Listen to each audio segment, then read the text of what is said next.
Water is one of the most fascinating compounds on Earth. It has the capacity to support life and to destroy it. In many respects, water is life, both biochemically and philosophically. All of life is dissolved in it and absorbed by it. We are faced with water every day of our lives, one way or the other. Yet it retains many mysteries, mysteries related to its origins and properties, even to this day. We marvel at water, the way it shapes our world, and is shaped by it. Water excites us. It calms us, tranquilizes, and even hypnotizes us. One could perhaps say we are haunted by waters. But when we dive, water assumes yet another dimension. It changes from a surface to a volume. It allows us to escape from our terrestrial world, ruled by gravity, to a suspended and weightless one, for some, a very special gift indeed. So join me as we take the plunge and immerse ourselves in the wonders of water. I'd like to share some thoughts and facts about this wonderful substance, compound, and diving medium. Although these things are probably not unfamiliar to you, I hope to surprise you with some things you may not know you didn't know. A big part of the pleasure or the pain of aquatic activities is buoyancy. Floating or sinking have emotional associations and most certainly practical ones. But buoyancy also has other practical applications. Here at the Neutral Buoyancy Laboratory at Johnson Space Center in Houston, buoyancy is actually being used as a surrogate for microgravity, for space. Astronauts undergo training assisted by divers, preparing them for the disorientation, inertia, and positional awkwardness of space through neutral buoyancy in water. But what is buoyancy, and why does it behave the way it does? Before we look at buoyancy more closely, and specifically how it relates to diving, let me give some history on its origins in science. Archimedes was a Sicilian Greek born in Syracuse, and he's credited for our revelatory understanding of buoyancy. As a consequence of needing to solve a riddle of questionable purity of the gold of King Hero's crown, Archimedes also gave us the principle of buoyancy. In brief terms, his law states that when a body is wholly or partly immersed in a fluid, it experiences an upthrust or buoyant force equal to the weight of the fluid it displaces. So if one were to capture the amount of water displaced as overflow from a full beaker of water as an object is introduced, then the balance between the weight of the object and the weight of the displaced water would determine if it would sink or float. If the object weighs less than an equal volume of water, it will float.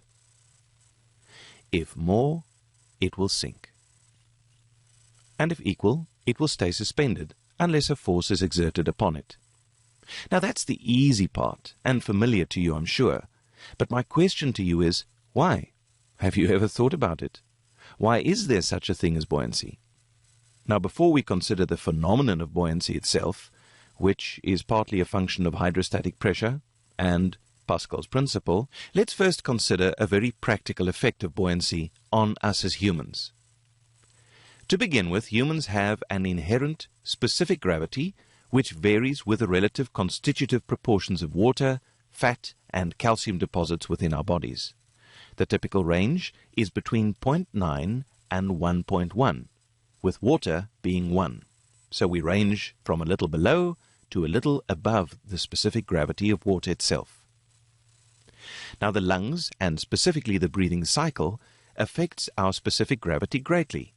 As the lungs are filled with air, the amount of water displaced by the body increases relative to its weight, and the body is therefore buoyed by an increasing upward force. Conversely, when breathing out, the buoyant force is reduced. Now, approximately 10% of people are able to float with empty lungs, the so-called floaters. On the other hand, around 10% sink even when their lungs are full, the so-called sinkers, and the rest of us are distributed between these extremes.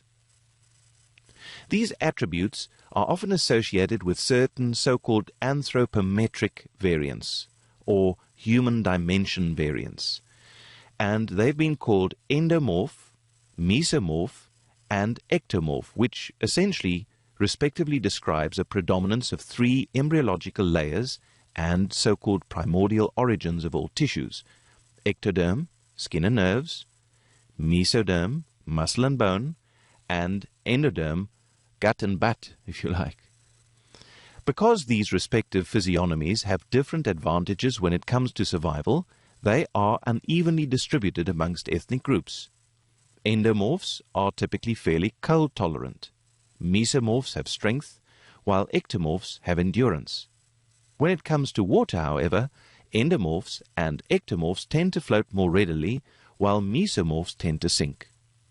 Because these features affect natural watermanship, it may explain why certain races and physiognomies tend to naturally avoid water. Now, once a diver kits up, they typically add 3 additional appendages that have a great impact on their inherent state of buoyancy in water: the buoyant neoprene wetsuit, the negatively buoyant weight belt, and the variably buoyant buoyancy compensator.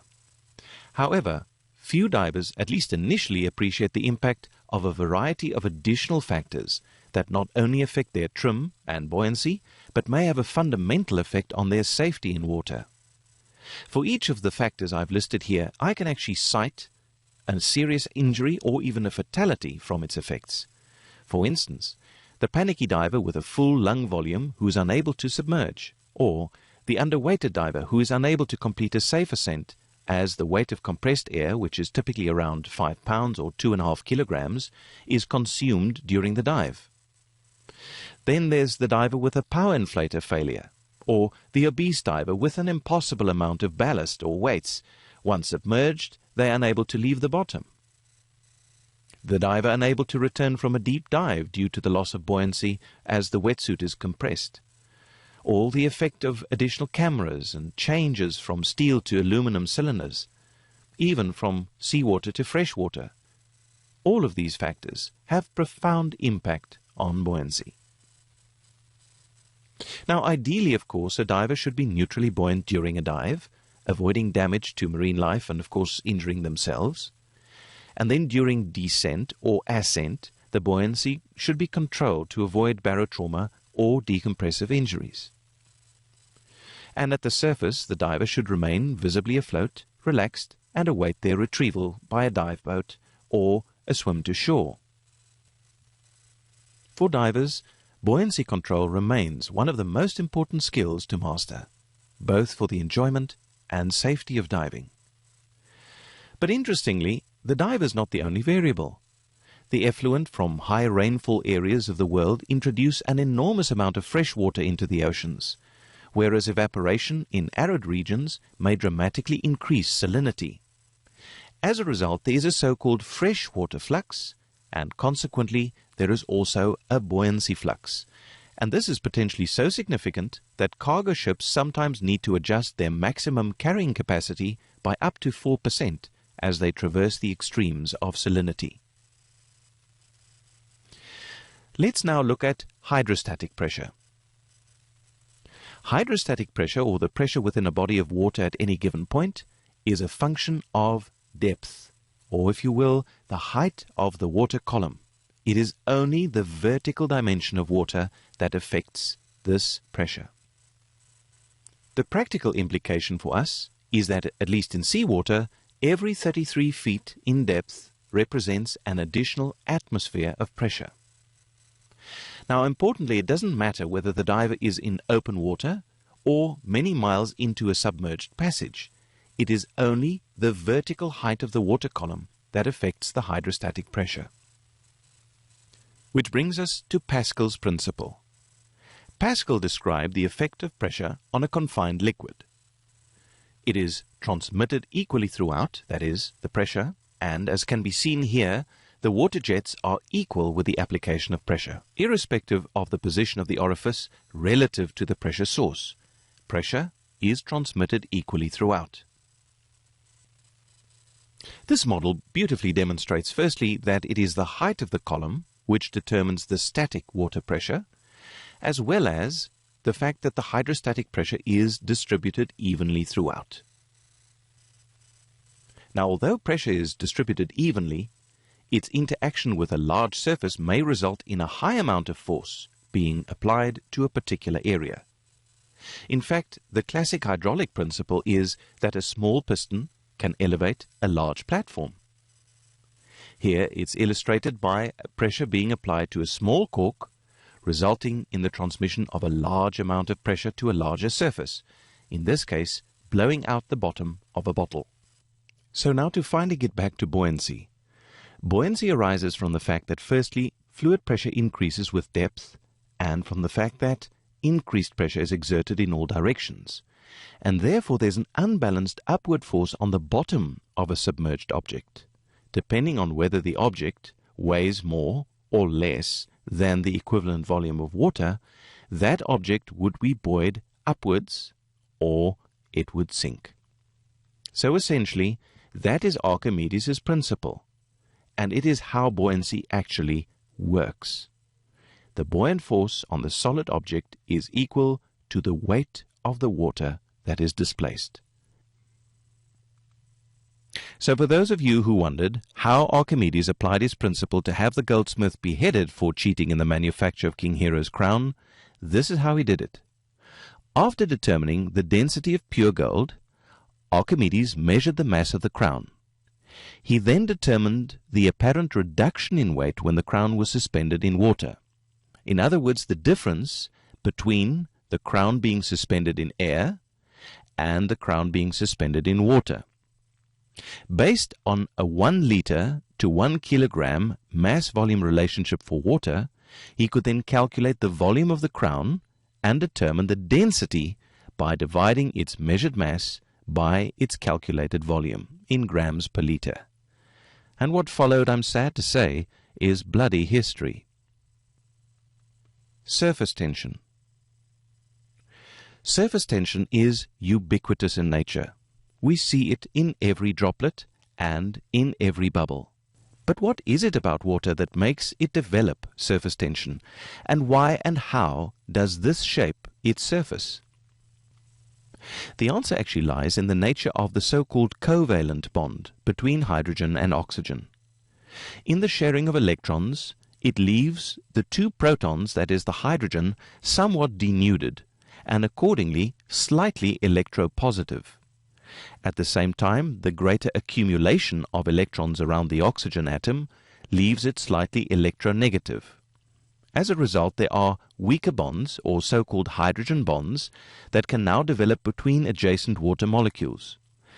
And depending on the amount of kinetic energy or temperature, these may either settle into so-called rigid crystalline structures in the case of ice, or loose fluid bonds in the form of ringlets or clumps of 2 to 4 molecules, as in the case of liquid water. Molecules on the gas-fluid interface are deprived of their ability to form bonds in all directions and therefore have a greater hydrogen bonding on the horizontal plane. And that, in essence, is surface tension.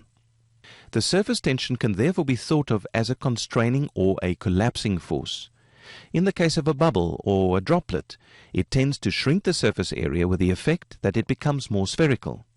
However, the larger the diameter of the sphere, the more dissipated this force, and the surface tension is unable to maintain the shape of the sphere against gravity and other forces. In accordance with the law of Laplace, as the diameter increases, the collapsing force decreases, and bubbles tend to continue increasing in size. The opposite is also true, in that small bubbles tend to collapse, and that's one of the objectives of recompression. How about waves and breakers? Well, the term wave is used to describe a disturbance of a medium that transports energy through the medium without permanently transporting matter. Let me say that again. A wave describes a disturbance of a medium that transports energy through the medium without permanently transporting matter. So there's no net flow of, in this case, water. There is simply a transfer of energy. In a wave, particles of the medium are temporarily displaced and then return to their original position. Now, there are a variety of ways to categorize waves, and the most common is on the basis of the type of movement of the particles within the medium, as the disturbance is propagated through it. They may move with the disturbance, perpendicular to the disturbance, or in a circular fashion. To illustrate, longitudinal waves, just like sound waves, have particles that are transiently traveling in the same direction as the disturbance. Transverse waves, like light waves, move perpendicular to the direction of the propagation. Light moves forward, but light waves oscillate up and down. Finally, surface waves, like water waves, have something in between. There is a circular direction, but there is still no net forward movement. How water waves behave also depends on what caused them and the shape of the ocean floor. They are classified as surface waves, and out in the ocean they are harmless. However, as the waves move more closer to shore, they become unstable and eventually break. And this can be dramatic when it confronts rocks and cliffs and possibly people. Just looking at waves can tell you a lot about the underlying landscape. A steep slope will produce surging waves, or so-called dumpers, that tend to crush bathers on the ocean floor. A more moderate slope would produce rollers that eventually cave in on themselves in shallow water, whereas a gentle slope produces gentle waves that slide over themselves. The next thing to look at is riptides, particularly when planning shore entries or exits. This is a smooth, gradually sloping, sandy ocean floor and provides an almost impossibly beautiful, gentle and symmetrical set of waves. There is no appearance of any irregularity or channels of water returning out to sea. By way of contrast, here there are sandbanks, submerged rocks, and other irregularities that may render the waves unstable and confused. And here one can see several riptides channeling their way back to the sea through hidden sandbanks over which the oncoming waves break. This is a hazardous beach. While these conditions are suitable for swimming and shore entries, the breakers are gradual and there is no evidence of countercurrents or riptides tearing you out to sea. Because of relatively recent events, tsunamis have received a lot of press coverage. They are caused by an underwater seismic disturbance, such as movement of tectonic plates, an earthquake, or volcanic eruption, and they generate shock waves that then become monstrous waves. Unlike wind waves that have the circular movement of particles, tsunamis actually have net forward movement, and they can overcome obstacles and cause enormous damage. These pictures taken in Sri Lanka show the oncoming wall of water followed by spillage once the shore is reached. And so it is that from the power and fury of water, we now conclude with its final gift, the breath of life. This is a somewhat dated but useful atomic representation of water, one of the most stable oxygen compounds. As a result, in the process of forming water, much of the energy is released. The combination of hydrogen and oxygen may then even be explosive. But the very beauty, the biochemical poetry of life, is that it has found a way of capturing the enormous amount of energy released in forming water from hydrogen and oxygen without causing an explosion. If this is all too philosophical, indulge me for a few more slides. Our cells are endowed with small powerhouses called mitochondria. Mitochondria are unique in many ways. They self-replicate through mitosis within cells and are contained only within the ovum during fertilization, so that both their origins and the diseases they cause are inherited exclusively from the mother. They are the size of prokaryotic bacteria and contain their own unique DNA. It is also circular like that of bacteria, complete with its own transcriptional and translational machinery. Now, mitochondria take up oxygen as well as hydrogen carriers from the environment and then combine them in a unique way to produce water and cell energy in the form of a molecule called ATP, or adenosine triphosphate. This is a closer view showing the way in which oxygen and hydrogen combine to form water and energy. Now, we know that we obtain the oxygen through breathing, but the hydrogen is the result of breaking down of substances we eat and digest into special hydrogen and electron-carrying packages. Only at the end of a very long chain of events does oxygen come into the equation when it combines with hydrogen, producing ATP. So when we form water, we fuel life itself. So with that, I hope that I've entertained, if not informed you, about the magical nature of water. May you never bathe nor dive, nor glance upon the sea or stream, without beholding, if only for an instant, the wonder of it all, the miracle of water.